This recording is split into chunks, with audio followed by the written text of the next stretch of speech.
étaient ces histoires qu'on utilisait pour se raconter. Mais comment expliquer cette façon de nous haïr? Comment expliquer ce que nous avons fait de nous? Cette façon dont en deux nous brisons, cette façon dont nous compliquons ce nous. Nous sommes pourtant toujours mythiques, coincés entre le pitoyable et l'héroïque. Nous sommes encore divins, c'est ce qui nous rend si monstrueux. Mais c'est comme si nous avions oublié que notre propre valeur excédait de loin celle de l'ensemble de nos biens.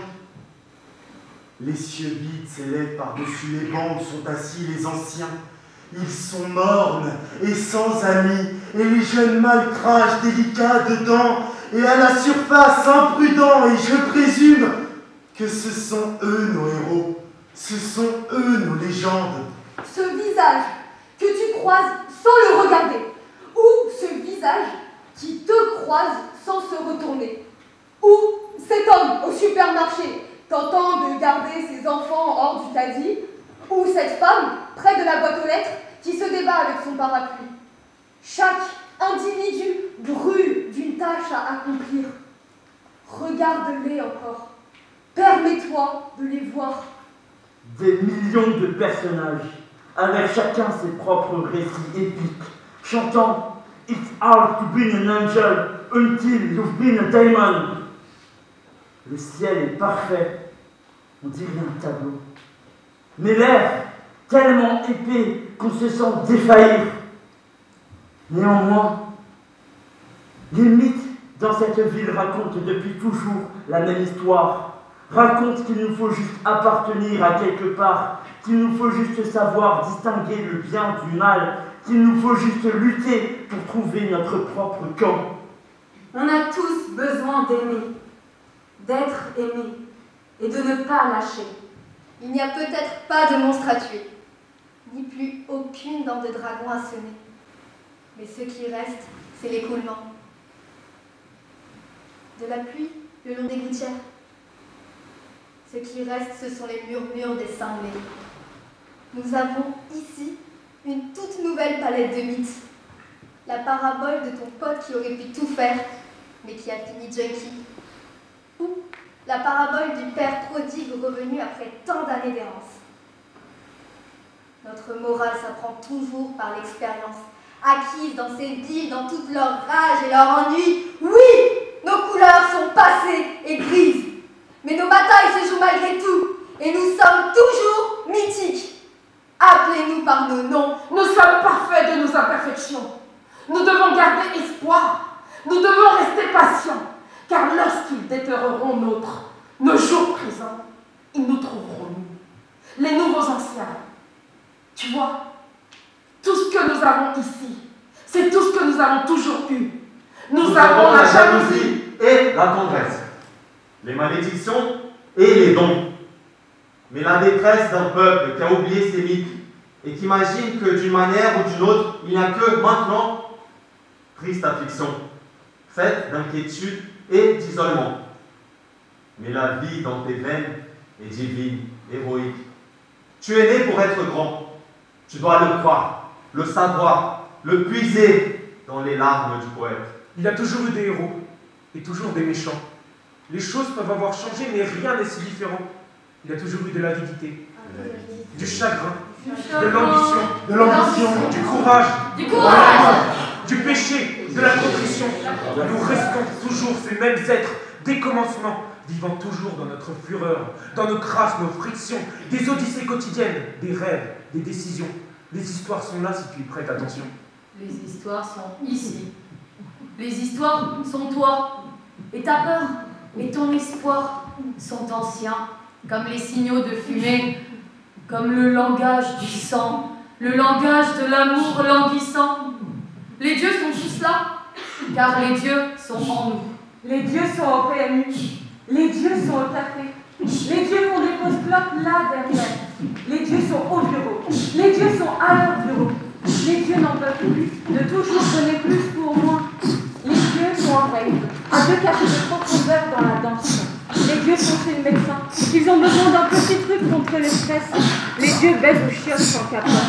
Les dieux sont au supermarché, les dieux rentrent chez eux à pied. Les dieux ne peuvent pas s'empêcher de toujours donner plus pour moins.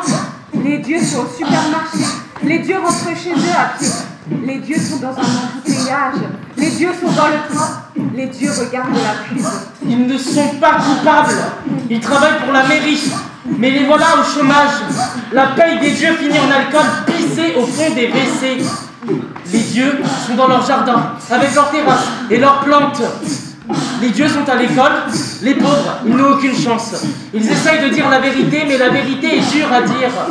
Les dieux sont nés, ils vivent un temps, puis ils vont mourir. Ils se perdent dans les poules, leur entrailles sont pleines de pourriture. Ils espèrent que la piéciste de cela ne pardonne pas, imaginez quoi? Ces dieux n'ont pas d'oracle pour traduire leurs requêtes. Ils ont mal à la tête, des crédits à rembourser, et se demandent inquiets quand est-ce qu'ils reverront leurs enfants. Pas de doute sur leurs préférences, ils se contentent de ce qu'ils ont. Nous sommes les nouveaux anciens. Alors, choisis-en un. Choisis n'importe lequel de ces dieux qui regarde la télé tout seul et s'ennuie, mais ignore ce qui est mieux et ne peut donc le désirer. Choisis-en un. Regarde-le encore, et tu verras les dieux se lever au fond des yeux les plus modestes et humains. Maintenant, regarde bien. Today is gonna be the day that they're gonna throw it back to you. And by now you should have somehow realized what you gotta do. I don't believe that anybody feels the way I do about you now. And backseat, the world is on the street, that the fire in your heart is out. I'm sure you heard it all before, but you never really heard it out. I don't believe that anybody feels the way I do about you now. And all the roads we have to walk are winding, and all the lights that lead us there are blinding. There are so many things that I would like to say to you, but I don't know how. Because maybe you're gonna be the one that saves me. And after all, you're my wonderwall. Because maybe you're gonna be the one that saves me. And after all, you're my wonderwall. Because maybe you're gonna be the one that saves me. And after all, you're my wonderwall.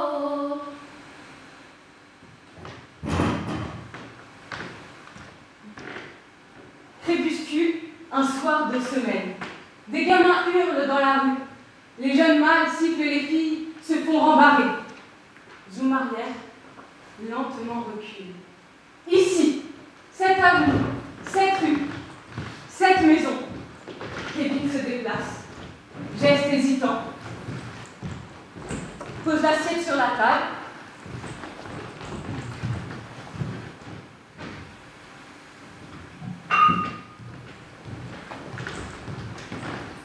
Se sert une bière.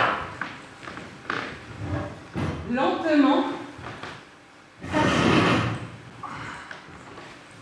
S'apprête à manger. On le voit observer la chaise inoccupée. Où est-elle? Elle n'est pas là. Un regard sur l'horloge. Il hausse les épaules. Cette photo sur la cheminée. Tous les deux. Plage romantique d'un passé flou. Jane rayonne. Kevin tient sa main et sourit avec douceur. Ma femme et moi, Il soupire. Se sent vide. Hey, how are you? Why was that delicious? Oh, Del, what is this twin? Del, Steve, Val is Piggity Go. Spiggity Go. Alors les voici. Kevin! Et Jane. Jane s'ennuie maintenant. Elle veut du neuf.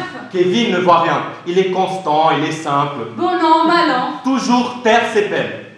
Voici maintenant leurs voisins, Marie et Brian. Elle en a marre de ses mensonges, il en a marre de ses larmes. Ils ne se supportent plus, à quoi bon insister? Le bonheur leur échappe depuis des années.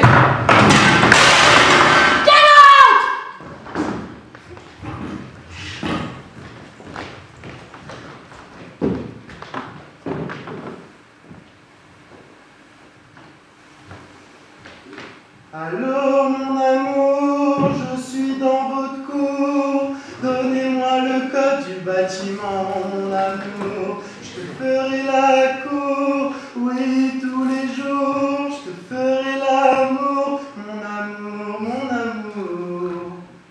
C'est compliqué, j'aimerais m'inviter, mais je n'ai pas pris de clé. Je t'ai fait de la peine, on t'a pas insisté. Ça fait des mois, entre elle et moi, hier. Ouais, je le connaissais, le code était compliqué. À 36B, c'est pas ça. On ne sait plus. Hey. Un pied dans l'homme, l'autre pied dans le hall. J'essaie de me rappeler, mettre les chiffres dans l'ordre. Un pied dans l'homme, l'autre pied dans le hall. J'essaie de me rappeler, mettre les chiffres dans l'ordre. Allô mon amour, je suis dans votre cour. Donnez-moi le code du bâtiment, mon amour. Je te ferai la cour, oui, tous les jours. Je te ferai l'amour, mon amour, mon amour. Elle ne savait pas que son corps était comme une forêt sous la pluie. Tout en œil se transformait quand Brian prononçait son nom. La honte lui déchirait le ventre et la tête, la laisse en morceaux avec un secret qu'il faut taire. Le désir lourd dans son ventre, dans ses tripes. La confiance d'hier, aujourd'hui partie, broyée. Son mariage, robuste, tellement qu'il prend la poussière. Puis son sang qui se chauffe à l'idée de ses mains. Mais ce n'est rien d'important. Juste une attirance passagère. Vraiment, juste. Une nuit, ça ne peut pas être de l'amour. Mais des nuits, semaines, mois. Feu sacré de l'amour. Vous, qui l'a blessé, reconnaissez sa toute-puissance. Sur la terre, qu'enferment les flots salés. Dans le ciel où pour l'éclat blanc des étoiles, l'enfant brutal vous mène de son aiguillon. Et jusqu'au fond des mers, il harcèle le troupeau bleu des Néréides, sans que l'eau éteigne ses ardeurs. Le feu frappe les oiseaux, et le taureau, fouetté par le désir, part sans peur conquérir un harem. L'état craintif, si leur belle est menacée, fou d'amour, les dents brament et cherchent sans crainte le combat. Le feu frappe, les sangliers écumants aiguisent leur défense. Le feu frappe, les lions rugissent dans la jungle. Le feu frappe, l'amour touche la baleine. Au milieu des tempêtes, frappe les éléphants et asservit chacun à sa loi au nom de la nature. C'est si bon, elle est si bête, elle déteste ce qu'elle fait.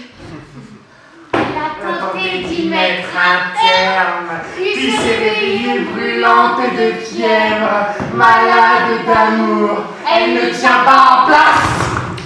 Elle s'apprête, panique, excitation, frisson, elle se rouge à lèvres dans le taxi, elle est au bar de l'hôtel. Elle a bu un verre. Ou deux. Elle sourit. Elle pleure. Cette nuit. Ni épouse, cette nuit, Juste nous. juste ceci. Écrase-moi. Achève-moi. Cette nuit. Aime-moi. Allô, mon amour, je suis dans votre cour. Donnez-moi le code du bâtiment. Je ferai la cour.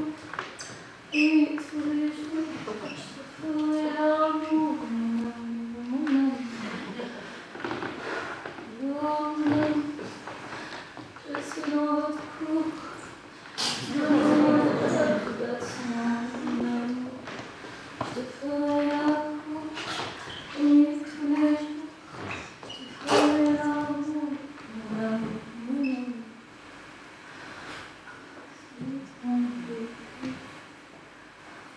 Pauvre Kevin. Regardez-le. Digne, loyal, tête basse. Un monument à la gloire des bataillons d'hommes qui jamais ne trahiraient un ami. Les yeux usés d'avoir trop fixé cette chaise vide, tandis qu'elle se donne. Et il le sait. Il le sent toute la journée, mais ne peut dire un mot.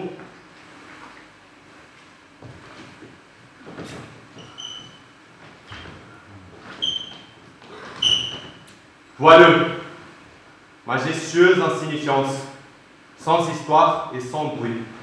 Un roc qui ne bouge pas, qui s'effrite en dedans, mais résiste. Un pilier.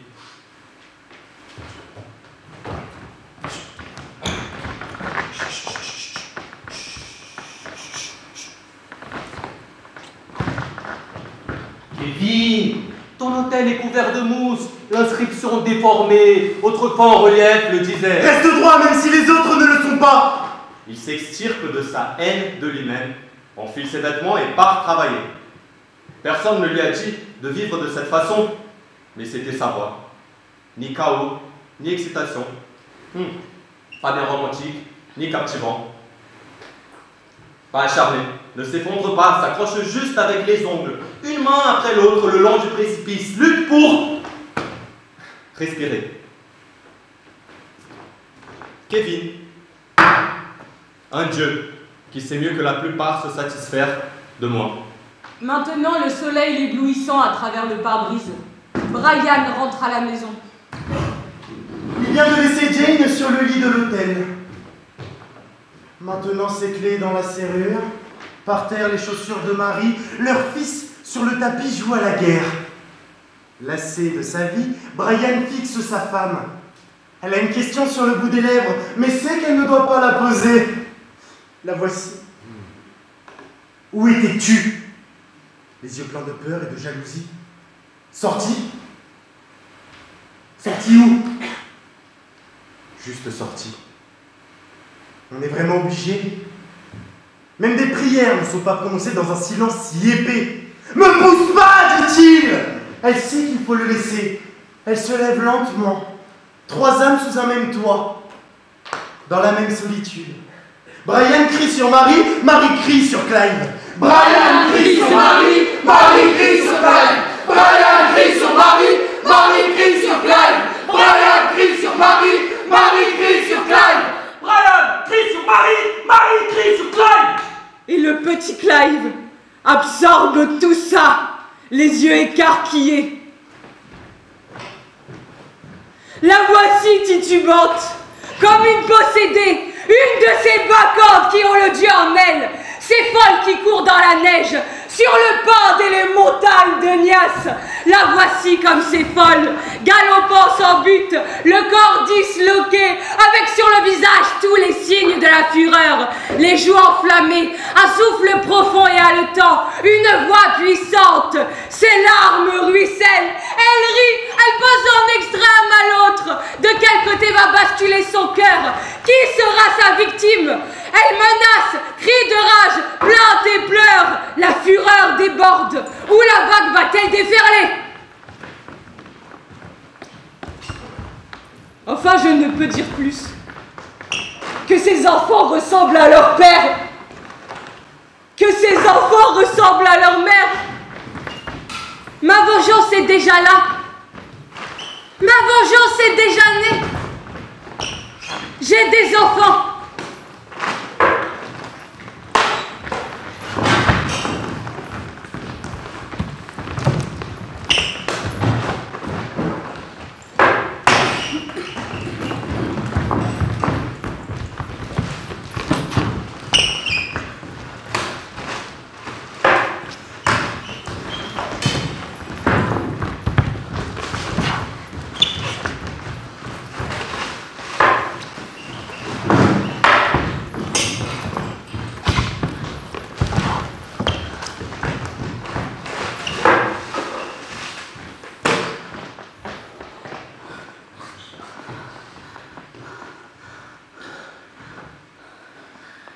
Le bébé de Jane est né à l'hôpital cet hiver-là, à l'aube, avec plein de cheveux et des yeux aimants, et curieux, couleur des cieux en pleine tempête. Patient, réfléchi, le garçon a grandi, traversant les trucs du quotidien comme n'importe qui. Kevin était enchanté, excité, un homme nouveau. Fasciné et ravi, il portait l'enfant dans ses bras, prêt à être le meilleur des pères, sans se douter qu'il ne l'était pas. Or, petit à petit, s'est insinuée la suspicion. Il n'a pas de fossette sur le menton. Ne dit rien, encaisse, acquiesce et sourit. Tiens le coup, tiens bon. Holly, Jane, regard fixé sur le dos de Kevin. Lui face au mur, elle face à sa disgrâce. Le cœur douloureux et tremblant et petit, la bouche pleine d'un arrière-goût terrible. C'est vrai qu'il n'est jamais facile de discerner le bien du mal. Quand il n'y a pas de morale. Quand il n'y a pas de justice. Quand tout est mesuré en fonction des intérêts, il n'est pas évident pour un jeune homme de devenir quelqu'un de bien. Elle a appelé Thomas. Il grandit et sa passion pour les BD aussi. Son père est son héros. Il le laisse toujours gagner à Sonic. Sa mère enseigne le dessin à l'université de Lewisham. Tommy est un gentil garçon, très prometteur.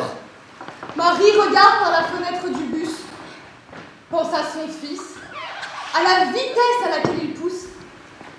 C'est dur parce qu'à chaque jour qui passe, il ressemble de plus en plus à Brian. Et honnêtement, elle le déteste, ce connard, putain. Elle jette un œil autour d'elle, cernée par des jeunes couples encore amoureux, et elle se sent petite. Elle se sent comme un grain de poussière sur le rebord de la table, menacée par chaque courant d'air. L'appartement est en vrac, mais elle n'a pas le courage de passer la serpillière ou de sortir les poubelles, alors elle fixe la télé, verse sa vodka dans une tasse pas lavée. Elle a pris du poids, elle est malheureuse. Elle sait qu'elle devrait prendre un bain et ranger, mais au lieu de ça, elle se saoule en solo en regardant des merdes à la télé. Elle se fait chauffer une pizza au micro-ondes et la mange sur ses genoux. Elle fume clope sur clope et boit jusqu'à la nausée. Et quand Clive rentre de l'école, c'est là qu'il la trouve profondément endormie.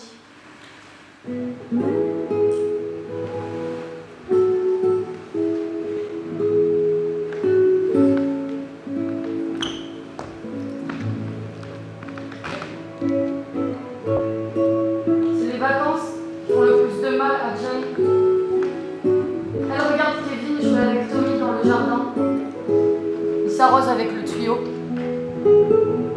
Elle le voit dans les yeux du petit.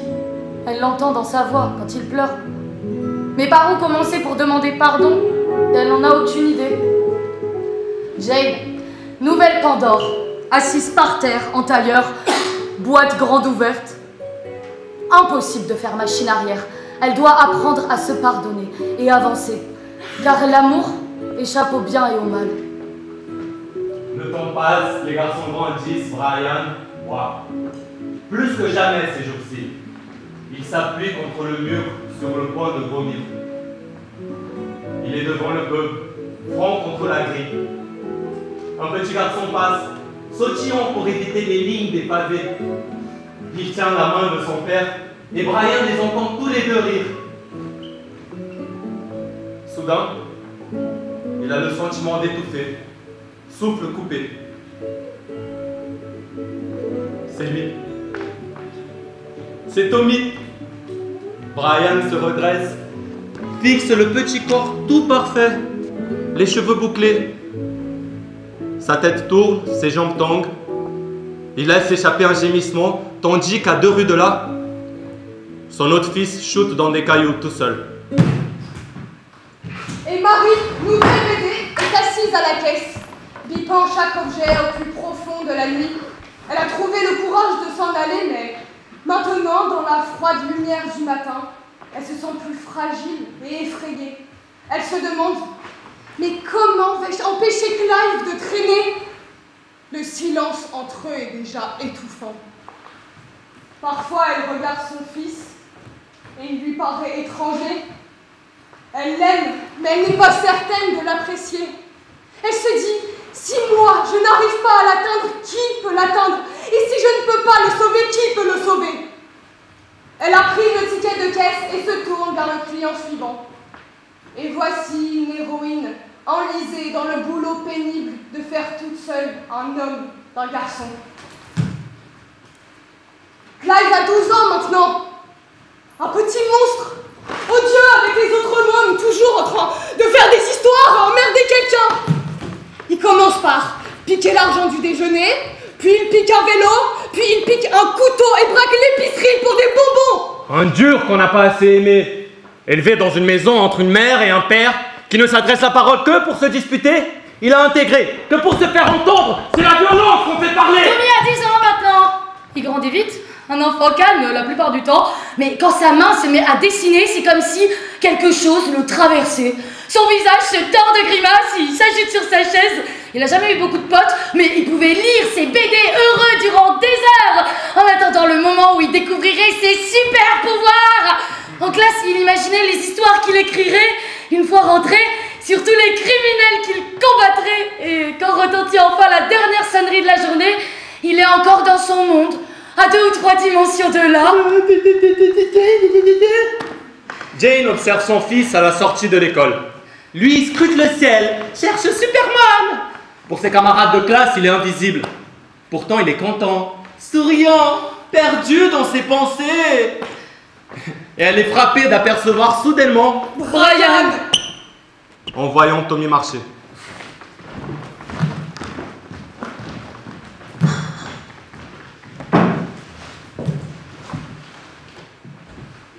Alors maintenant, Clive joue au foot, contre un mur. Il s'ennuie, il est énervé.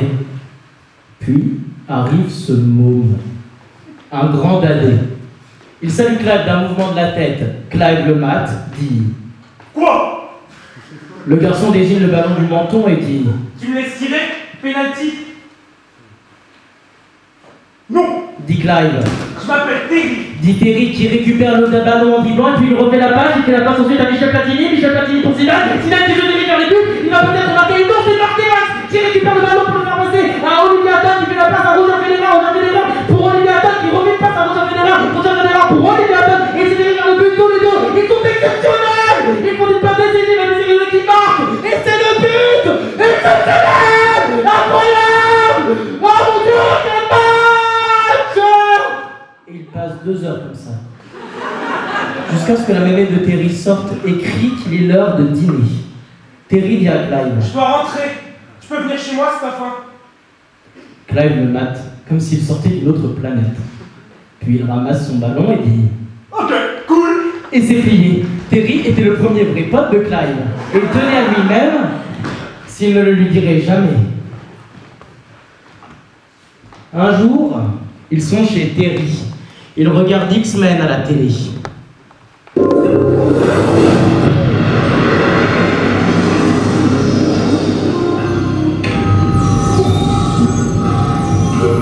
There's still no answer.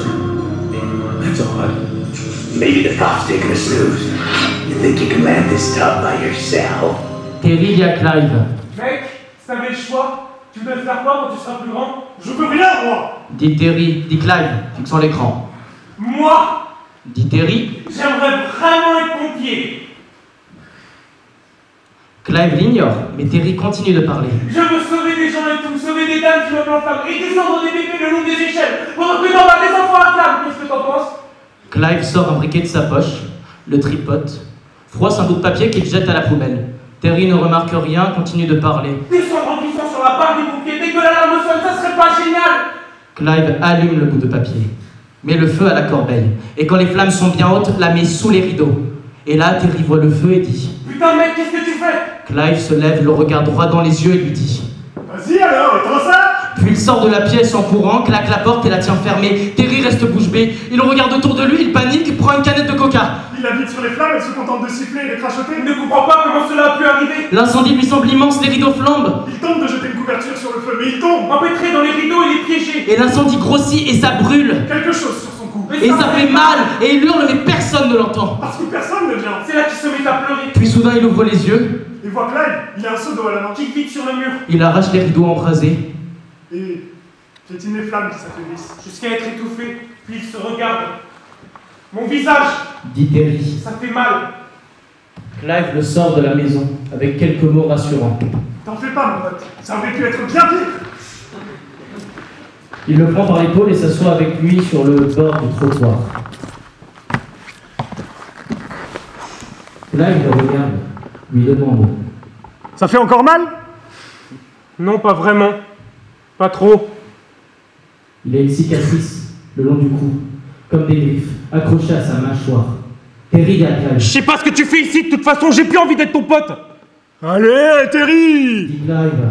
Tu sais bien pourquoi je l'ai fait, non? Non! Dit Terry. Et je veux pas le savoir! Je te rendais service, mec! Mais comment t'as mis le feu à ma chambre? Mais t'arriveras jamais à être pompier si t'as peur d'une flambée comme ça! Tu reviens à rien si quelqu'un était coincé dans un appart! J'essayais juste de t'aider, de t'entraîner! Je voulais pas te faire de mal, je savais pas que t'aurais si peur! J'ai pas eu peur! Dit Terry. Il est resté un instant comme ça, les yeux dans le vide. Peut-être que tu voulais juste aider. Peut-être que je serais naze comme pompier. Peut-être que je pourrais que me blesser. Sous les néons de l'hôpital, la cicatrice brille, plus fort que le reste de sa peau, comme si elle brûlait encore. Arrête de le regarder! Dit Terry d'une voix plus tendue que d'habitude. C'est cool! On dirait une araignée!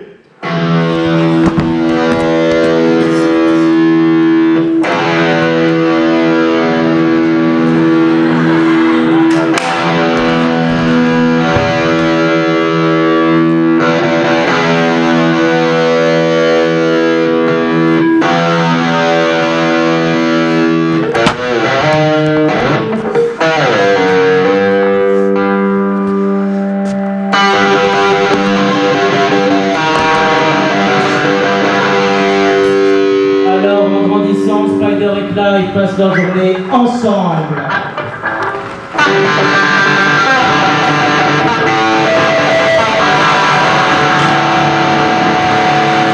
À 15 ans, ils portent le même blouson.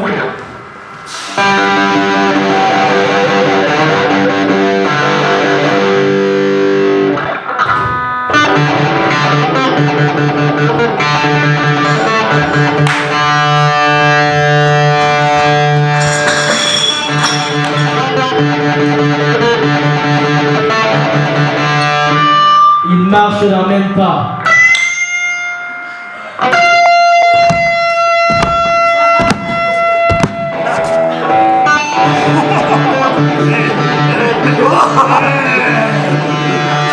Et quand Clive va devoir Spider et j'avais bien loin.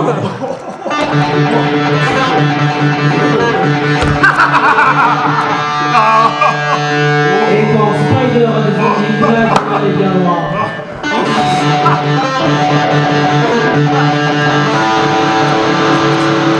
Et quand Clive a descendu Spider, j'allais bien loin. Ça va, non, oh, je le vois, quoi? Tu veux quoi? What?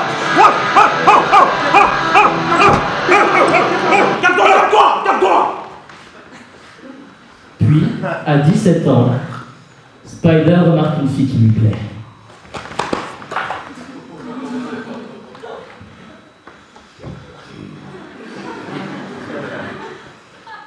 Une fille brillante, qui rêve de changer le monde. Elle passe son bac, elle ira à la fac. Spider dit à Clive. Comment je fais pour qu'elle me parle, mec? Je sais pas quoi lui dire.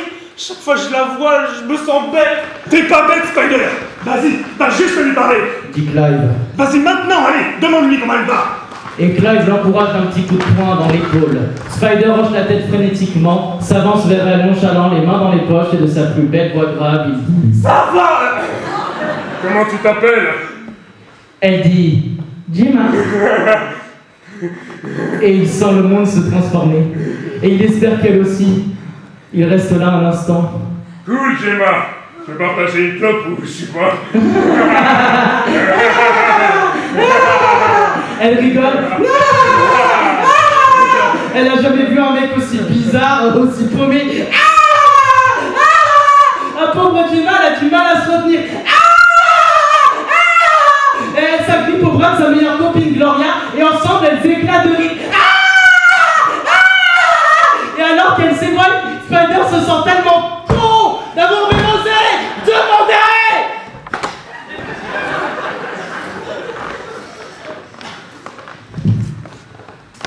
Saisi d'une fureur et d'une tristesse toute nouvelle, Spider part retrouver Clive. Et pour une fois, Clive ne se moque pas.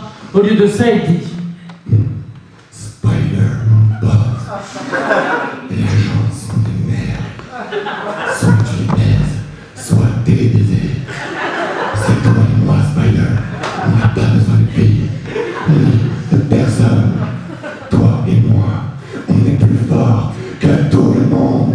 Et donc ils deviennent des caïds. En colère et exclus. Balèze. Poing toujours serré et regard triste. Mais entre eux, il y avait de la décence. Entre eux, un lien. Et une faiblesse partagée qui les renforçait. Si tu les vois, capuche relevée, arpentant les rues la nuit, tu t'éloigneras vite. Terrifié, frissonnant. Et pourtant, elles connaissaient l'amour. Et ils connaissaient le rire. Se reconnaissent l'un l'autre comme frères, amis, pères. Égaux dieux dans leur synagogue, œil pour œil. Prêtres affûtant leur clocher. À eux deux, une nation. Avec ses règles et conventions. Chacun respecte les lois. Le visage de l'un est le reflet de l'autre. C'est eux contre le monde quand ils partent en conquête. Tous les hommes des mauviettes, toutes les femmes sont des putes. Et ils auront le pouvoir de bouche affamée, avides de dévorer, de digérer la chair de la ville. Qui les a rendus si amers. Une foi de vengeance qui ne dort jamais, mais perdure. Une faim rassasiée chaque nuit. Mais qui chaque matin est ravivée. Dans l'ancien temps, ils ont été des guerriers. Leurs épées chantant le nom des gorges qu'elles auraient tranchées. Et en ces temps, ils traînent dans la rue à fumer. Aucune raison de se battre, sinon la baston elle-même, disant c'est toi et moi, Spider. Les autres, on les emmerde.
Tommy a 19 ans maintenant. Il passe ses journées à rêvasser. Cherche quoi faire de sa vie. Il adore peindre. Il dessine toute la nuit. Mais il garde ça pour lui. Ne montre rien à personne. Il écrit des histoires, style BD, fait des dessins. Son héros est un jeune homme dont la vie semble ennuyeuse. Le jour, il travaille dans une usine de nourriture pour chiens. Mais la nuit, il est un rebelle, avec des démons à affronter.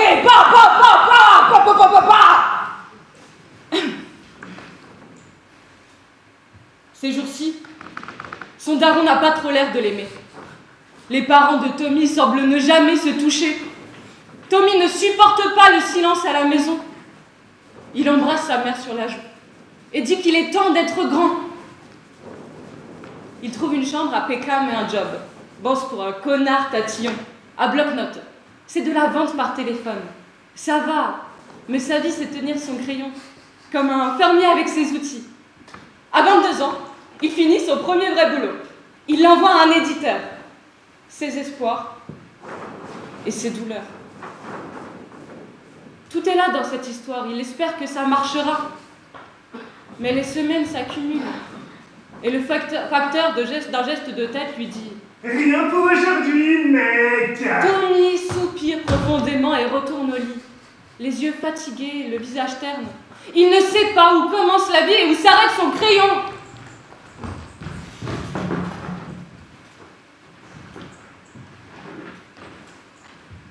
Elle s'appelle Gloria. Elle travaille au bar. Tire des pintes pour les locaux, au pub Albert et Victoria. Elle est heureuse à sa façon. Elle n'attend pas grand-chose de la vie. Elle pense que tout le monde a le droit d'être traité correctement. Avant, elle était du genre perdu, avec des yeux qui invitaient le regard des mecs qu'elle rencontrait chaque soir dans des bars, qu'elle fréquentait avec sa meilleure amie Gemma. Et Gemma a voulu aller à l'université. Alors elle s'est mise à bosser dur et petit à petit elles se sont éloignées. Gloria a fugué quand elle avait 17 ans. Oh, il était censé être le prince charmant. Son sourire brillait comme un joyau au fond d'un égout. Les poings ornés de quincaillerie et les yeux comme la calua. Il lui donnait l'impression d'être le seul à la connaître. Et quand il mentait, il sonnait tellement vrai. Puis un jour, elle, Locke, recroquevillée par terre, essuyant le sang sur sa mâchoire, pensant « Je mérite mieux que ça !» Sur le coup, elle était peut-être convaincue que c'était de l'amour, mais aujourd'hui, c'est à peine si elle pense à lui. C'est le genre de fille dont les cicatrices sont profondes, mais une seule seconde d'un de ses sourires résonne en toi. Une semaine entière. Elle ne se compare pas aux autres, elle pense que tout le monde est fort à sa façon. Si elle était une statue, elle serait moins de marbre que de béton. Elle est franche, sans chichi. Elle veut juste que les gens soient honnêtes. Elle n'a pas de temps à perdre avec les imposteurs. Et elle a toujours tenu ses promesses. Mais on est mardi. Aujourd'hui, on dirait qu'il va pleuvoir. Les étudiants sont là. Ils parlent de changement. Elle leur rend la monnaie. Le jukebox joue les mêmes chansons que tous les jours. Pas de changement. Elle finit de bosser. Cœur distant, étrange. Elle ferme la clé. Marche vers chez elle.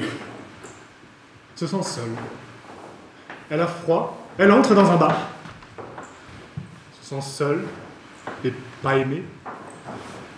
Elle commande un whisky à l'eau, à la fille de quelqu'un, et s'assoit, mal à l'aise, dans un coin. Tommy est sorti marcher. Il le fait presque tous les soirs. Absorbé par l'étendue de la ville, il tremble de froid. Il se sent comme un Spartiate à Troie. Il se sent comme si son cœur était détruit. Lumière, dans le bar, sur le trottoir d'en face. Il vérifie que son portefeuille est bien dans ses poches. Et il entre en poussant les portes. Il s'appuie contre le bar et fixe les bouteilles. 25 ans maintenant. Wouhou! À mi-chemin entre inexistence et infini. Elle est assise là, devant son rien, les yeux rivés sur les images au mur. Et elle le voit entrer. Tout plein d'assurance et de haine de soi. Et elle se dit qu'il a un de ces visages qu'on a envie de prendre dans ses mains et de regarder. Elle détourne rapidement les yeux, elle ne dit rien. Lui se tourne vers la salle. Et voit les mains de Gloria autour d'un verre. Ébloui par leur grâce, il voudrait tellement lui parler.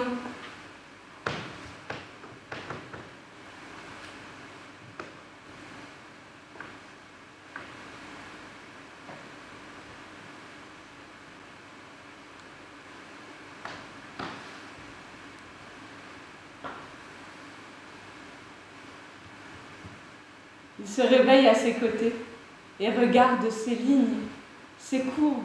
Inspire l'air qu'elle expire. Le monde est aussi vaste et aussi petit. Que ce lit, que ces quatre murs. C'est comme si rien d'autre n'existait.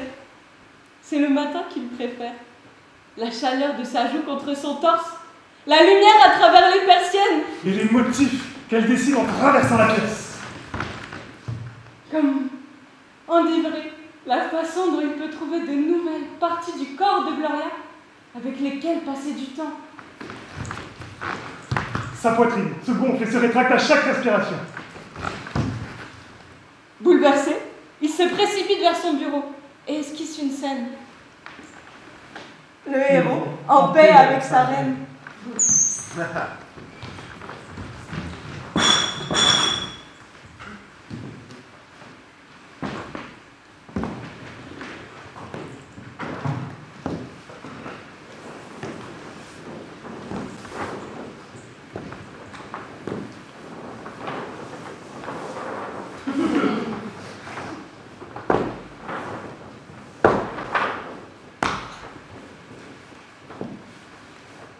The gods are on the beach, holding hands beneath the stars. The gods are on the streets, washing the cars. The gods are visiting their parents, they're talking about the fast. Helping their new nieces make papier-mâché masks for the school play. The gods can't wait to Babylon. The gods are getting on with it, the gods are really trying. The gods are throwing dirt on the coffin of a loved one, blaming themselves, wondering what they've done wrong. The gods are in the kitchen making dinner for their maid, but now they have to ruin all this magic double plates. The gods are up early again, working late, standing in the queue, feeling sick, got the shakes. The gods have had enough, they got nothing left to hate, but they like to watch the sun when it settles on the lake. The gods are on their knees, feeling lost and exhausted. Deadline, death, divorces. Deadline, death, divorces. Forgotten our calling, forgotten our wisdom, forgotten how to speak to ourselves, how to listen. Forgotten our calling, forgotten our wisdom, forgotten how to speak to ourselves, how to listen. Forgotten, forgotten, forgotten, forgotten, forgotten, forgotten, forgotten, forgotten, forgotten, forgotten, forgotten, forgotten, forgotten.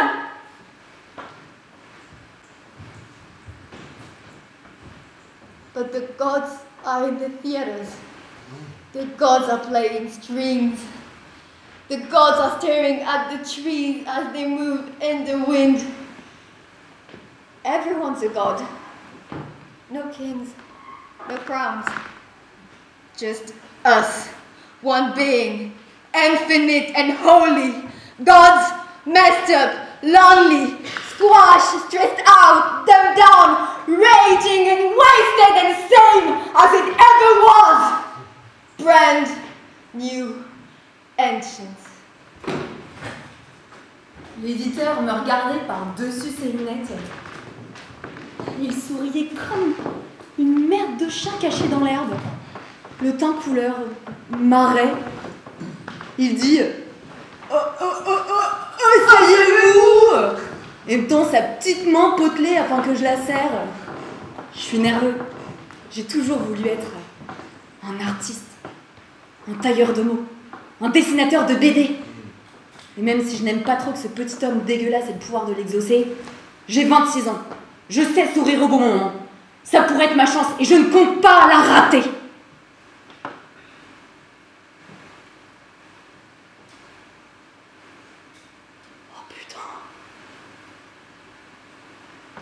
Oh putain, non, je l'ai eu. Non. Oh putain, yes. Oh yes. Oh yes. Oh putain, yes. Yes, yes, yes. Oh, je me paye un resto pour fêter ça. M'offre le plaisir d'une entrecôte, un bon verre de vin, un rire parcourt de haut en bas ma colonne vertébrale. Tu as réussi, dit mon cœur. Ferme ta gueule, répond mon cerveau. Je rentre chez moi. Je commence à feuilleter mes croquis. Allume la télé en sirotant une boisson. Je me sens comme l'homme le plus chanceux du monde. Compte les heures avant de retrouver Gloria. Je suis pressée de lui raconter la nouvelle. J'aurai des fleurs. Je l'attendrai par surprise à la sortie du boulot et on rentrera ensemble. À ses côtés, j'ai l'impression d'être un super-héros. Je n'ai jamais connu ça. Zoom arrière, léger flou, révèle le sens caché. Derrière le couple qui fait tout son possible, il y a autre chose. L'épée cachée de sang dans le sable. Des corps éparpillés, comme des vacanciers à la plage.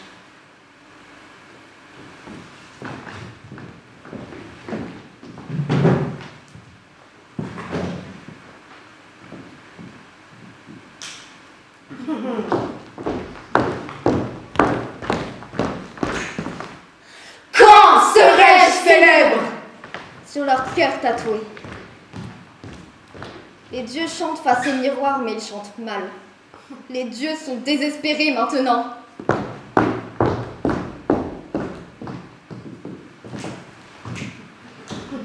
S'il vous plaît, je veux être une star.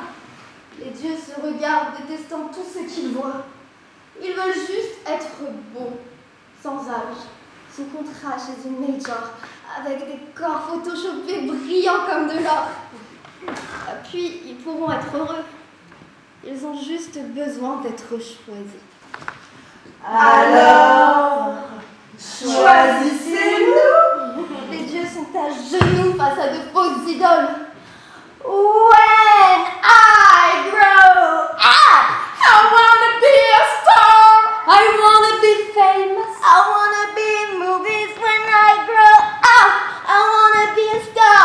I wanna be famous. I wanna be in movies, but be careful what you wish for, 'cause you just might get it. You just might get it. You just might get it. Dépoussière l'écran de la télé, c'est l'heure sacrée. Samedi soir. Le nouveau Dionysos est dans sa loge en train de se pomponner.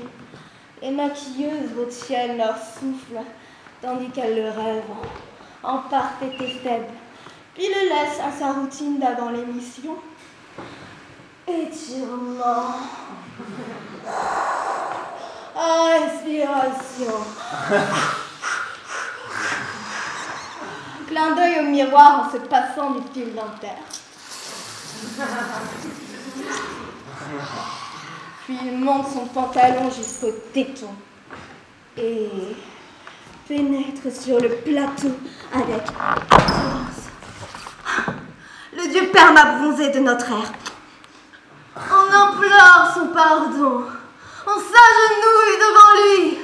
Et les mères dévorent la chair crue de leurs enfants, atteintes par la folie qui inonde tout le pays. Cette invitation à la sauvagerie. Soyons tous célèbres, soyons tous célèbres. J'ai besoin d'être plus que moi. Donnez-moi ma gloire.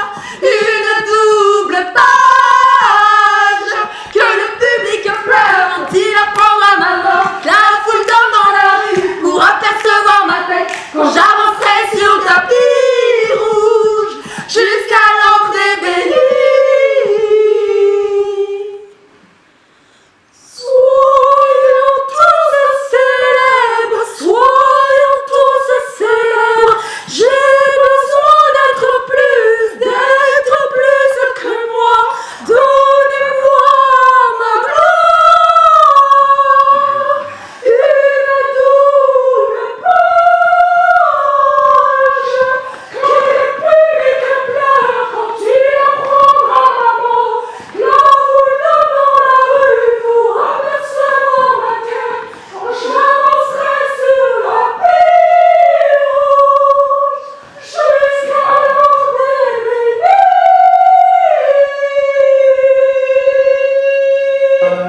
Will never be what it was. Maybe in a magazine, but you still be a star. Taking us in the dark, and fancy side. Yes, when you're there, where you Pourquoi célébrer ceci? Because when you shine, you shine together. Pourquoi ne pas dénigrer ceci?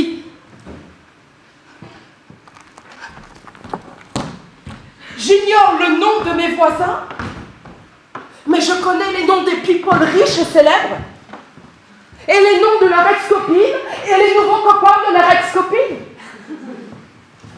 Maintenant, regardez-le secouer la tête. Il est furieux. Et comment ce concurrent a-t-il pu imaginer un instant que ce demi-dieu, ce champion de la sélection contre nature, pourrait supporter une énième version de cette putain de balade de Balavoine?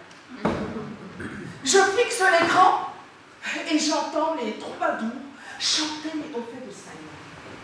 Simon Cowell. Il a arraché les yeux de nos têtes et nous reproche notre cécité.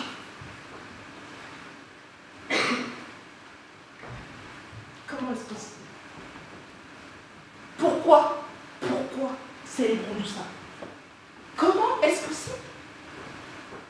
Comment est-ce possible? Répondez-moi! Répondez-moi! Mais j'attends des réponses. Comment est-ce possible?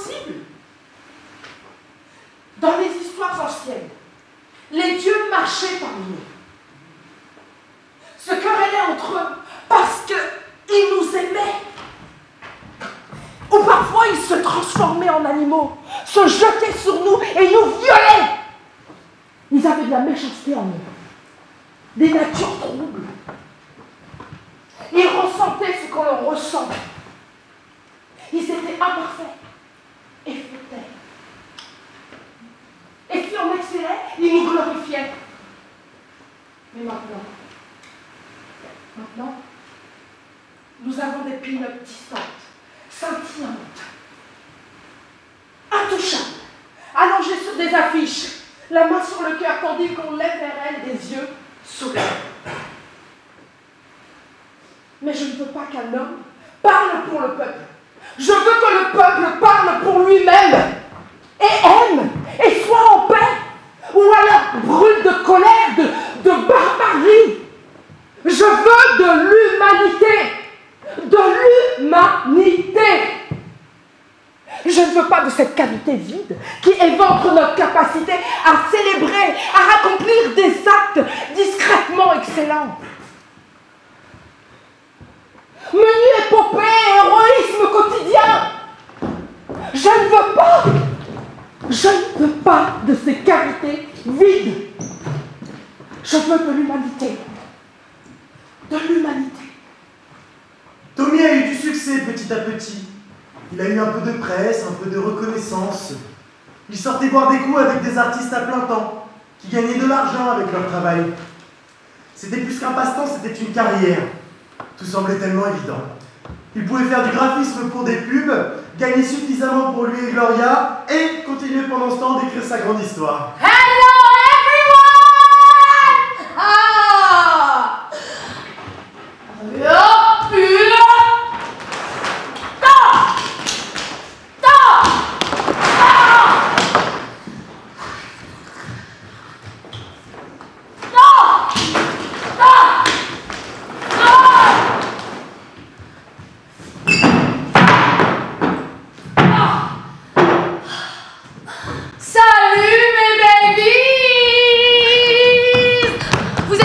Because you had the chance. Non, on n'arrive pas dans the best entreprise du country par hasard.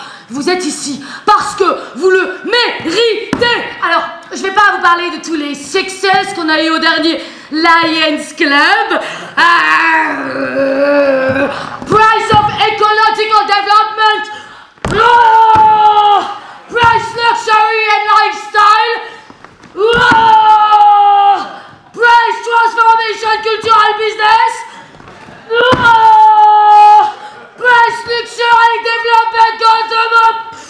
Oh, non, tout ça, vous le savez déjà. Et puis, le plus important, c'est qu'on a une équipe jeune, des jolis réceptionnistes. À part dans les bureaux des consoles de jeux, une équipe marrante. Le job rêvé, bien payé. Mais je compte sur vous pour pas oublier de travailler. Travailler. Travailler. Travailler. Travailler. Travailler. Travailler. Travailler. Travailler. Travailler. Travailler.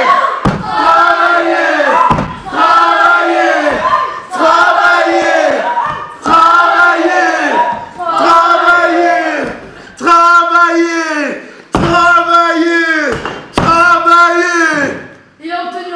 Avec une équipe de graphistes de com dans le centre. Spécialisée en publicité. Une équipe jeune de jeux réceptionnistes. Un bar dans les bureaux.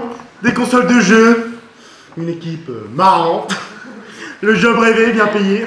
Entouré de connards, Tommy était enthousiaste, motivé. Soudain, il a compris qu'il avait du talent. Il avait progressé dans la boîte, on fait parler de lui. Il était fêté, il avait plein de nouveaux potes qui savaient se saper, savaient tchatcher et commander les meilleurs cocktails en soirée. Et tout semblait marcher avec l'assurance de Bruce Wayne, sans avoir l'air con. Et ils connaissaient tous son nom et tous appréciaient ce qu'il faisait. Il rentrait retrouver Glory survoltée, les yeux vitreux, lui raconter sa journée sans s'intéresser à la sienne. Tout ce qu'elle voulait vraiment, c'était qu'il s'assoie et la voie, au lieu de radoter à propos de son grand projet. Mais il semblait loin, perdu dans un monde nouveau, où le succès est à portée de main et les gens connaissaient ton nom, avant même de t'avoir rencontré. Gloria le soutenait du mieux qu'elle pouvait, mais elle était inquiète. Elle me disait, s'ils mettent si peu de temps à te connaître, aussitôt ils t'oublieront.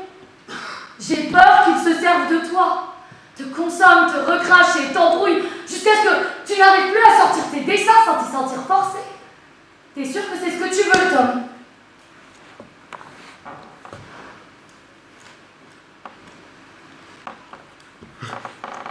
Et il souriait. Ouais, évidemment. Il emmenait ses nouveaux potes au pub pour attendre la fin du service de Gloria. Et elle souriait sans sourire.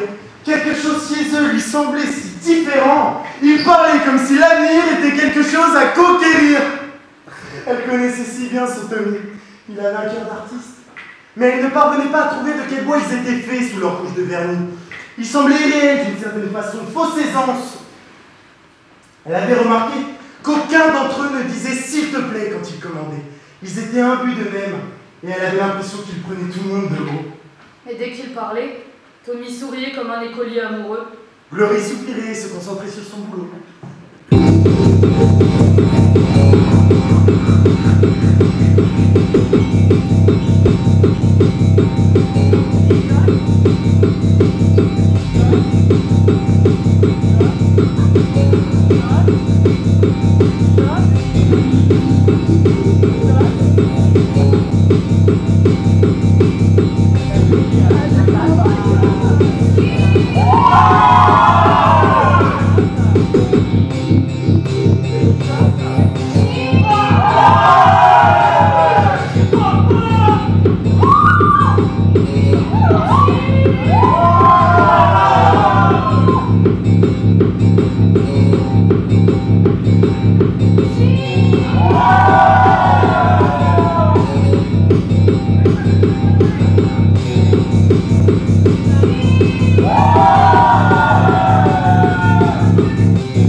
Je devrais avoir fait tellement de choses de ma vie.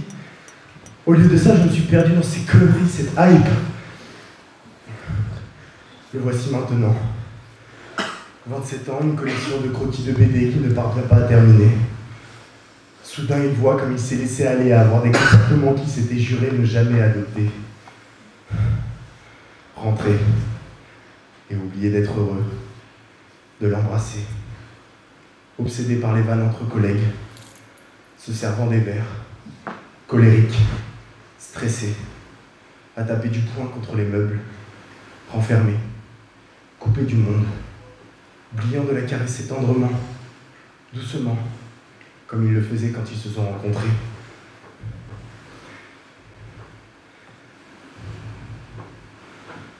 Soudain, il s'en rend compte, sous la pression des stroboscopes, contre des épaules nues aux tenues ironiques, rictus pixelisés, dents affûtées, bien rangées. Soudain, il comprend et espère qu'il arrivera à temps.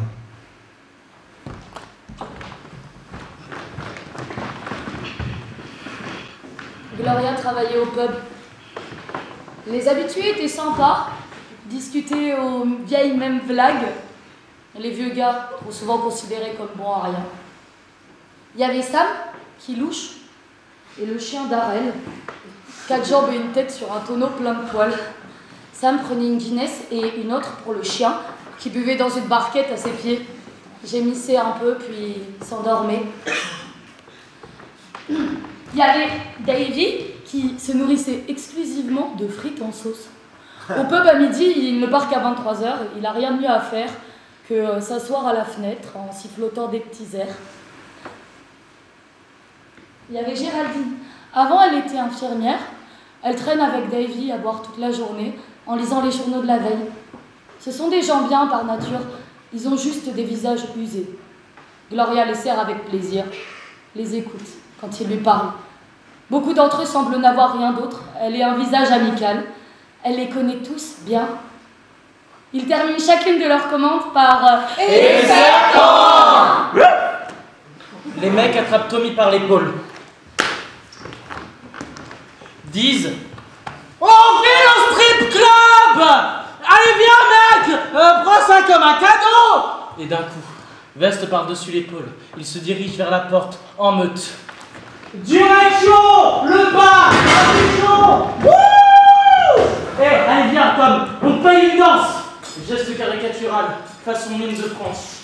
Un jour, comme tant d'autres, au pub Albert et Victoria. Glory aide Davy avec ses mots croisés. Twitch, le vieux punk qui vit sur la péniche, mange son chinois emporté au bar, tandis que Géraldine le sérénade avec Wishing on a Star. Puis 2 mecs débarquent vers 21h30. Gloria se crispe, ils sont raides défoncés. Yeux rouges, allumés, grosse conso. On dirait du speed ou quelque chose de pire. Elle se prépare et rassemble assez d'énergie pour leur donner de l'empathie. Je les salue, ils me regardent les yeux vides. Je les reconnais mais sans me souvenir d'où. Je détourne les yeux, ne veux pas les fixer trop longtemps. Je demande « Qu'est-ce que je vous sers ?» Mon sourire plus large que les cieux. Ils sont hideux. Coups de pipule et salive sèche au coin de la bouche. Je sers 2 verres et les fais glisser le long du bar vers Spider et Clyde. Maintenant, ils sont dans l'arrière-salle. Jouent au billard. Les vieux murmurent. C'est le petit de Brian. J'entends les queues qui claquent, les disques qui tournent dans le jukebox et leur rire cruel qui transperce le tout. Beaucoup de monde devant le club de striptease. Mais le patron de Tommy connaît les videurs qui les font rentrer avec de larges sourires. Et mes amis sont tes amis. Et les voilà accompagnés à leur table par une fille avec de longues jambes et un petit visage. Tommy se sent bizarre. Il n'a pas envie de ça, c'est mal. Ouais, Tom, dit l'un. T'as assuré, on te l'offre. Il fait signe à une fille et dit « Et si, Michel, viens !» Je sonne l'heure de la fermeture. Les habitués sont en train de partir. Spider et Clyde sont aux toilettes en train de sniffer. Je gérais des sales types ma vie entière, mais ces sales types-là semblent différents. Ils demandent un dernier verre. Je réponds « On ferme, mais pas loin dans la rue, il y a un bar ouvert tard. » Spider a les coudes posés sur le bar. son visage tout près du mien. Il dit: Ah ouais? Tu nous files retard? Allez! Ils disent: Encore un, relax! On a entendu parler de toi, Gloria. T'es bien notre genre. Visage tordu, regard cruel, malveillant. On te paye un verre si tu veux. Vos verres sont encore plats. Finissez-les. Puis, navrez les gars, ça sera tout. Pourquoi t'es si désagréable? Demande Clive. Tu nous connais? On n'est pas si méchants. Je ne vous connais pas. Et je ne suis pas désagréable. Le pub est vide maintenant et il n'y a plus personne. Tu me plais! Dit Clive. T'as de beaux cheveux! Spider se met à rigoler comme un gamin dans un parc d'attractions. Puis il est debout, puis près de la porte. Il l'a verrouillée et il ricane encore. Gloria a peur maintenant, mais se garde bien de leur montrer. Elle sait que les caïds comme ces deux-là se nourrissent de ta crainte. Clive la fixe dans la pénombre. Ils se tiennent là, tous les trois, silencieux. Écoute le son de la nuit.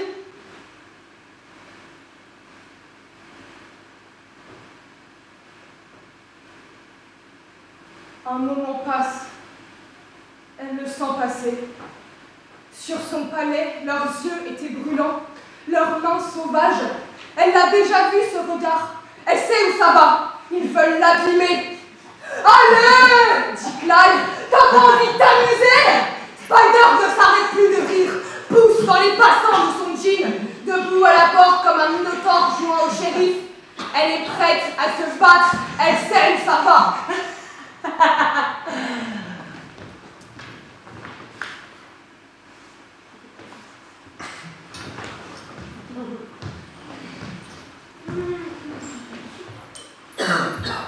Michel se dresse au-dessus de lui, les yeux baissés sur son visage.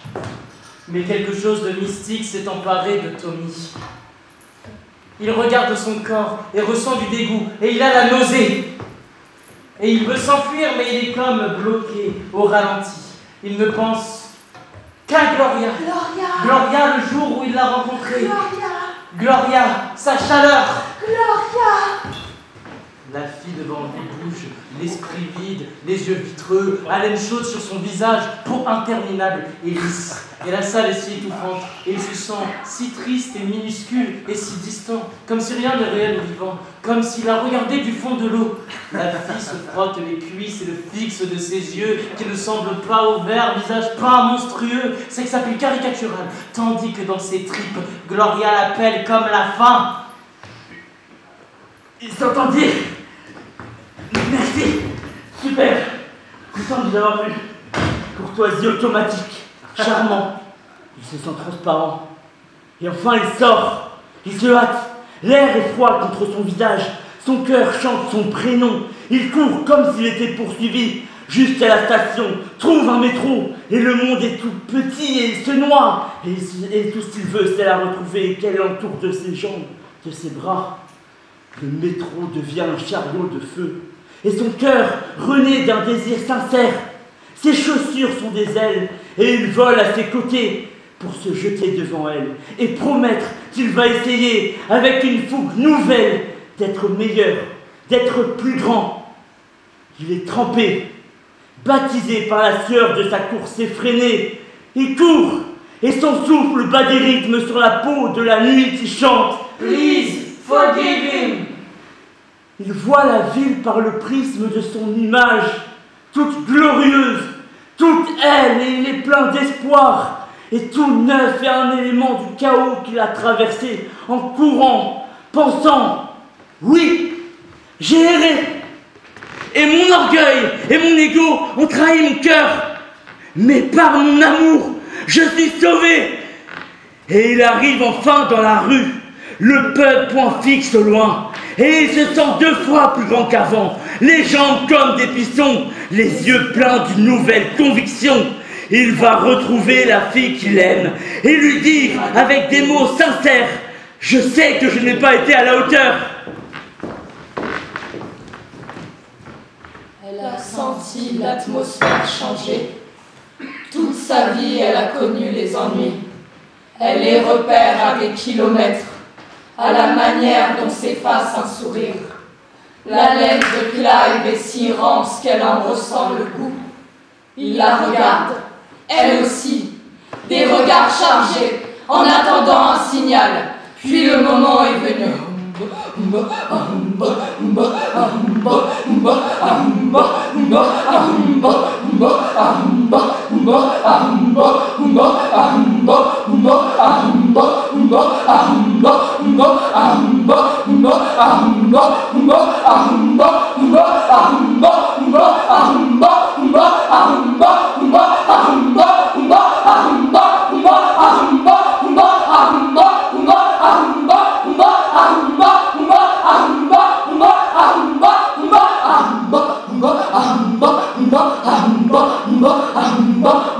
Clive a fondu sur elle, les yeux pleins d'agonie et de honte. Elle sentait sa haine, elle sentait sa main sur sa gorge, violence ancestrale. Spider respirait fort. Il regardait de la porte, tandis que Clive la poussait contre le bar et jetait des verres par terre. Il vociférait contre elle et contre lui-même. Elle a regardé son visage, en quête de la moindre trace de grâce, un soupçon de bombe, mais rien, juste des joues gonflées. Elle le sentait se frotter contre elle. Un hurlement s'est assemblé dans son ventre et elle a entendu sortir d'elle. Pour toutes les fois où elle s'est retrouvée inerte sous les poings d'un monstre dégoûtant, revenu à la vie maintenant, elle a retrouvé ses esprits pour chaque baratin qu'on lui avait sorti, pour toutes les fois où elle avait été écrasée, utilisée, affaiblie, écrasée, utilisée, affaiblie. Elle a fait appel à cette faiblesse maintenant, face au regard silencieux de Tommy, qui regardait derrière elle, à travers elle, pour tous ceux qui l'avaient un jour emmerdé là. Clive était tout près. Une main sur son épaule, l'autre qui défait son pantalon. Elle a senti la fureur monter. Elle l'a fixé droit dans les yeux. Lui ne pouvait pas la regarder, mais elle refusait de se détourner. Elle a tendu la main derrière sa tête, a attrapé une bouteille, l'a frappé en plein visage, et il se contentait de sourire tandis qu'elle le tapait, alors qu'il saignait comme si on le mordait. Elle a frappé encore. La bouteille s'est brisée.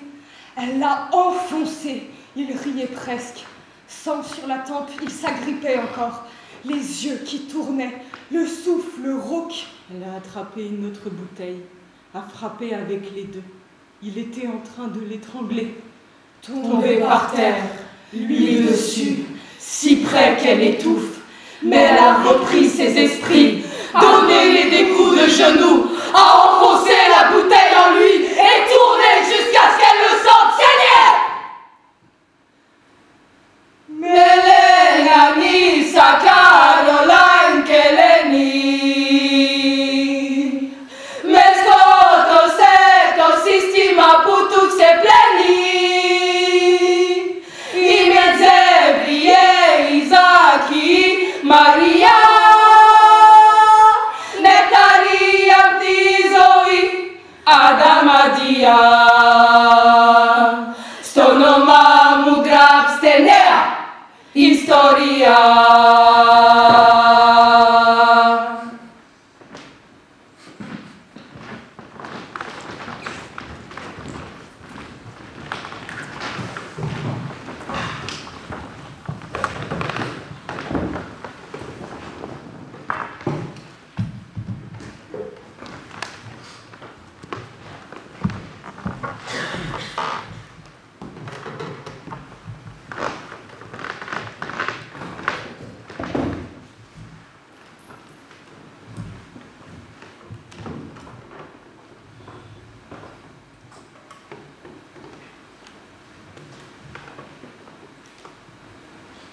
Tommy est arrivé au pub, a trouvé la porte verrouillée, est passé par derrière et a frappé. C'était ouvert. Il est entré en sifflotant. C'est là qu'il a vu Spider près de la porte. Gloria à quatre pattes, Clive par terre, les yeux de Gloria pleins de force tandis qu'elle rugissait. Il a vu une rage qu'il n'avait jamais vue auparavant. Figé sur place, il convoque les héros de ses dessins, mais ses super-héros l'ont abandonné. Amarré par le choc, il était pétrifié, avait l'impression de rêver, s'est retrouvé à sangloter en l'entendant hurler, mais incapable de bouger. Il se tenait là, invisible et inutile, tandis que Gloria brûlait d'un éclat qu'aucune fille de Zeus ne pourrait jamais égaler. La lutte dans ses yeux donnait de l'inspiration. Il la voyait, elle, déterminée, calme, vigilante, son infaillible compassion qui l'avait maintenue près de lui, et il la voyait comme pour la première fois, le feu flamboyant dans ses yeux. Clive l'a relâchée. Elle a arrêté de hurler. Spider respirait lourdement. Elle avait l'impression de rêver, voyait son reflet dans les éclats de verre. Elle le sentait cogiter, sentait qu'il allait charger. Clive marmonnait immobile. Les yeux de Spider étaient grands et sombres. Puis, il a couru vers elle. Sa colère était totale et abrupte. Elle en avait marre qu'on lui chie dessus. Elle n'en avait rien à foutre. Elle a frappé Spider au visage, puis il a enfoncé la bouteille dans le vide. Il l'a entraîné dans sa chute, lui a mis des coups de pied dans la figure. Mais elle s'est relevée d'un bond pour se tenir au-dessus de lui et a visé ses yeux d'un crachat ensanglanté. Elle sentait jaillir le désespoir d'une vie entière. C'est comme si elle s'était reconnectée à une force qu'elle avait oublié posséder. Son cœur battait comme des ailes dans sa poitrine.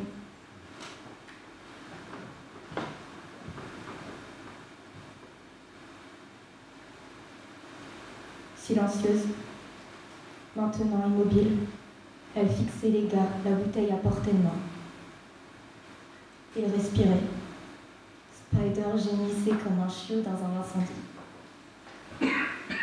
Tommy était incapable de parler, mais doucement, il s'est éloigné du mur. Elle s'est tournée, l'a vu, avait l'impression qu'elle allait tomber. Elle n'avait pas grand-chose à lui dire. Et il se sent enlacé. Il la tenait en essayant de lui dire, avec ses bras, tout ce qu'il avait compris, pendant ce voyage en métro et pendant ce moment où il l'avait vu se défendre comme une héroïne, un dieu. Et avec les yeux, il lui a demandé pardon pour chaque nuit où il l'avait mal embrassé. Il et se que ça savait l'ait compris, car il a senti se serrer contre lui.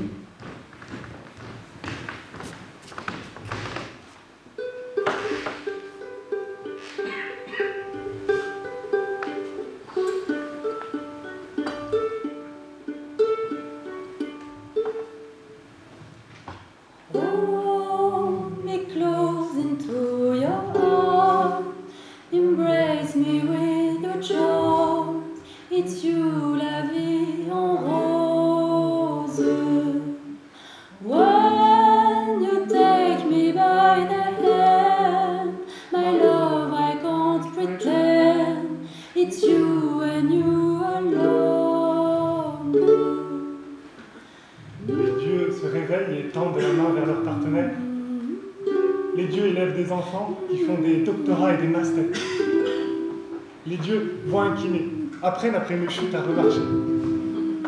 Les dieux sont malheureux, ne savent pas qui appeler. Les dieux sont prostrés par terre, se sentent lointains et sans valeur. Les dieux ont oublié qu'ils sont des dieux, qu'ils sont parfaits. Les dieux s'accrochent les uns aux autres dans l'obscurité du pub. Un dieu devient un dieu quand il a le courage d'aimer. Un dieu, quoi qu'il fasse, reste dieu à jamais. Mais quand même, un dieu doit s'efforcer d'être un dieu auquel un dieu peut se fier.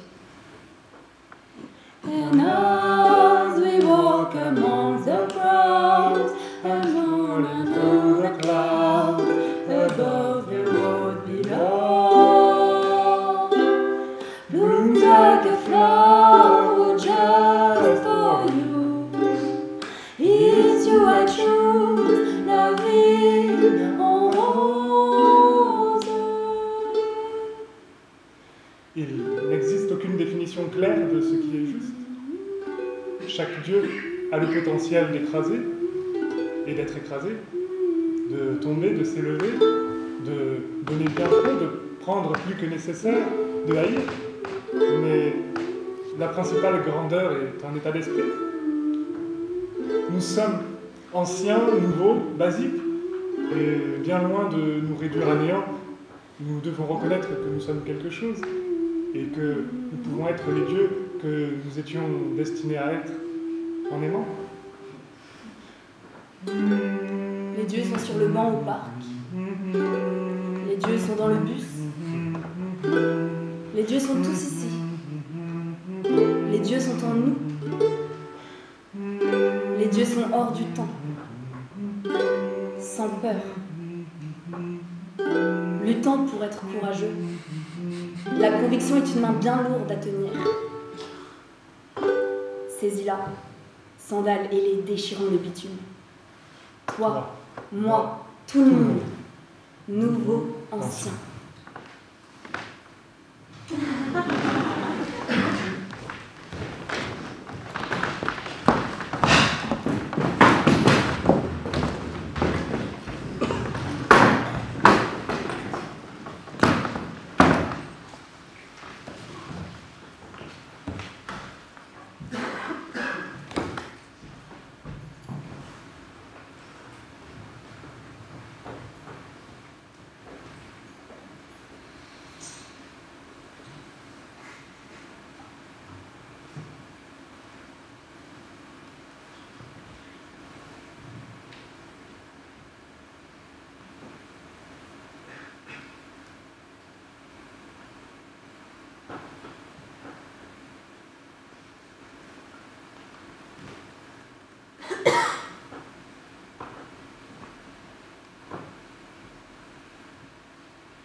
Ombres et pluies, et un homme qui ne va nulle part.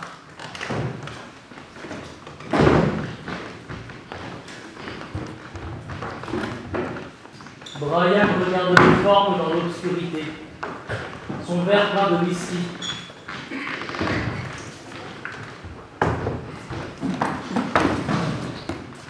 Son esprit occupé par les années consommées. Il ne savait pas à ce moment-là combien chaque journée à laquelle il trinquait le surmergerait de noiret quand il aurait 60 ans. Mais le voici maintenant seul dans son appartement avec un whisky. Toutes ses amours de jeunesse ont grandi et sont aimés par de bien meilleurs hommes que lui. Sur le coup, il les oubliait si facilement, et maintenant, c'était impossible. L'obscurité s'accrochait aux arbres du jardin. Comme des vêtements mouillés, et il s'est souvenu Marie dans la mer, tout habillée, l'entourant de ses jambes, ses seins contre son visage. Et le voici maintenant seul avec ses lunettes et son trop plein de chair et sa mauvaise haleine. Et bam! En vrac.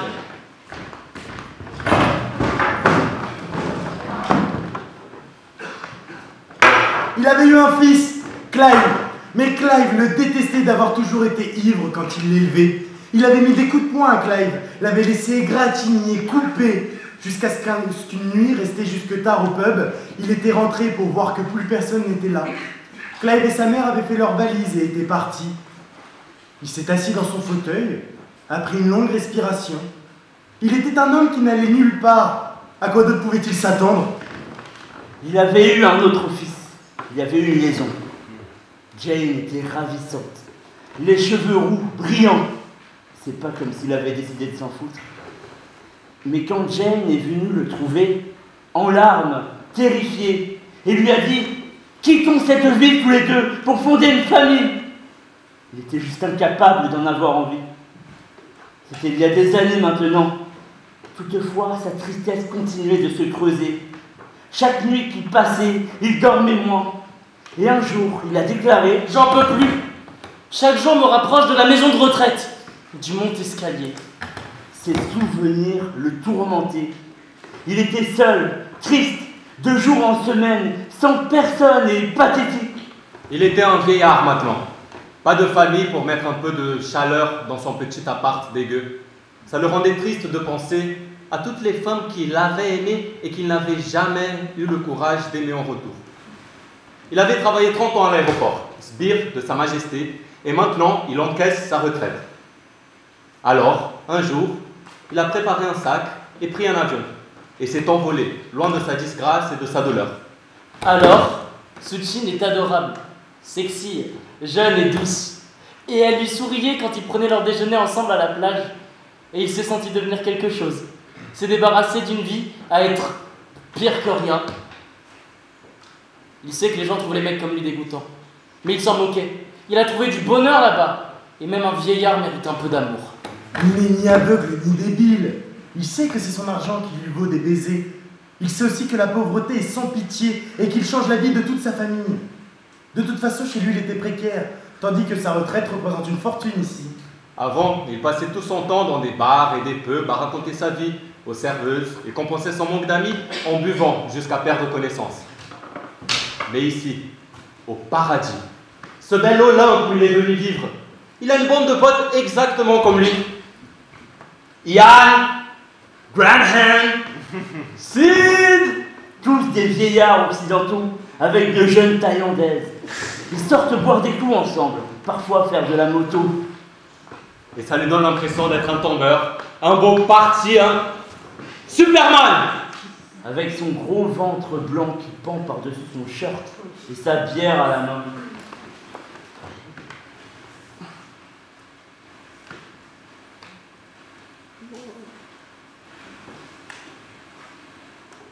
Oh.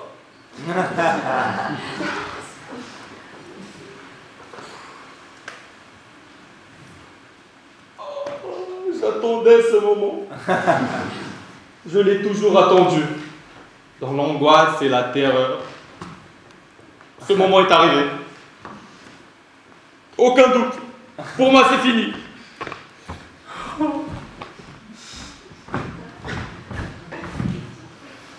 Tu désert. Tu jettes ton bouclier à la première escarmouche. Un peu de courage. Même si tu crois à un complot des dieux, si tu crois qu'ils te haïssent et organisent ta ruine, si tu crois en un sombre dénouement, regarde-le en face. Offre ton personnage déchu à toutes les tortures. Expose ta poitrine au fer et au... Oh. Toi, ma complice, ma compagne d'aventure. Ah. Toi, noble fille de l'État, reste à mes côtés. Je ne te demande rien de plus. Toi, oh, tes lèvres tremblent. Tu pâlis. Oh, ce visage mourant, cet air hagard, ce regard fixe et éteint. Que se passe-t-il? Oh, c'est l'amour conjugal. Il revient. Il est vainqueur. Je dois rentrer à la maison, retourner là que je n'aurais jamais dû partir. C'est fini. Je veux redevenir pure et loyale. Non! Non, il n'est pas trop tard. Il n'est jamais trop tard pour emprunter la voie de la vertu. Regretter ses fautes, c'est ne pas les avoir commises. Ou presque. Tu délires? Mais quelle folie t'emporte? Tu crois ou espères que le mariage qui vous unissait Agamemnon et toi, oh, oh, oh, ne serait pas rompu? Juste, tu me replonges dans la boue. Pourquoi? Ma colère s'éteignait. Ta colère la ranime. Tu seras répudié. Non. Il n'a pas d'échappatoire. Un roi qui répudie son épouse ferme les portes du palais avant qu'elle ait pu s'échapper. Pourquoi m'empêches-tu d'entendre mon esprit d'autrefois? Peut-être songes-tu au mariage? Une femme de noble race quitterait le roi des rois et lui préférerait un vagabond. Pourquoi me juges-tu moins noble que le fils d'Atrée? Je suis le fils de Thieste. Toi, qui ne sais que prendre les femmes des autres, les entraîner dans des amours secrètes. Toi, le héros des alcôves, le champion de l'adultère. Dors! Vite! Tu déshonores notre palais, ma maison attend un roi, un héros, un mari. L'exil, je connais. Le malheur, c'est ma vieille habitude. Et voilà!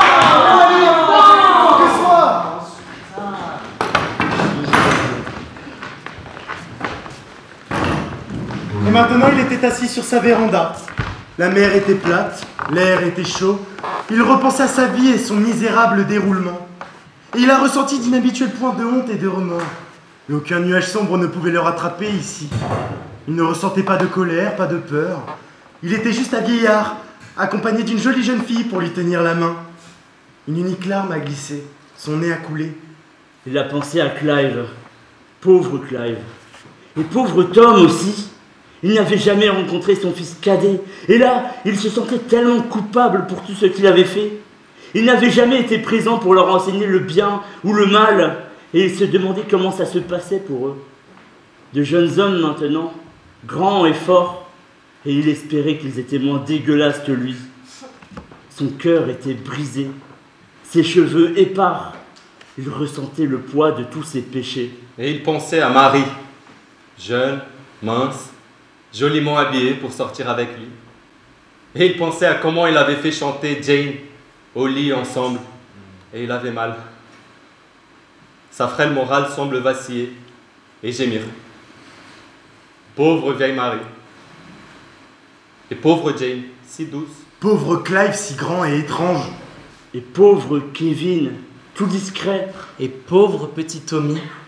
Brian a senti un mal dans sa tête et une légèreté dans son corps. Il a bu profondément et... Pauvre de moi. Quand j'étais jeune, tout ce que j'ai voulu être, je ne l'ai jamais été. Mais me voici. J'ai fait ce que j'ai fait. J'ai vécu. Je suis un homme.